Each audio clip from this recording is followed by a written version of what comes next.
This pork fried rice recipe will become your go-to recipe, and it's better than takeout. Cook 2 cups of rice up the day before and leave it covered in the fridge overnight.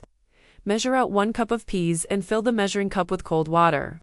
Let it sit half an hour. Whisk together the following: ½ cup soy sauce, ¼ cup Hoisin sauce, ¼ cup Shaoxing wine, 2 tablespoons honey, 2 tablespoons sesame oil, and 4 chopped garlic cloves, and then set aside. Cut the pork into small bite-sized pieces.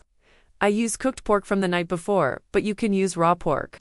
It simply means it'll take a bit longer to fry up. Pour half the marinade on the pork. Toss together, cover, and set aside. Break 4 eggs into a bowl and whisk together. Dice 1 medium-sized onion and set aside. Chop 3 green onions diagonally and set aside. Add 2 tablespoons of vegetable oil to a frying pan. Set temperature to medium. Drain the pork marinade in a strainer and toss the pork into the frying pan. Cook until browned, then take out of the pan and set aside. Pour 1 tablespoon of vegetable oil in the frying pan. Toss in the chopped onion and 1/3 cup of marinade. Cook until translucent and then add to the bowl of cooked pork. Heat 1 tablespoon of the oil and add the whisked eggs to the pan. Toss for 1 minute only, then add them to the bowl with the pork and onion. Heat 2 tablespoons of the oil. Add the rice you cooked from the day before. You should have 4 cups of rice from the 2 you cooked. Pat the rice down flat, breaking up any clumps as you go. Let it cook for 2 minutes, then toss until the rice is a golden color.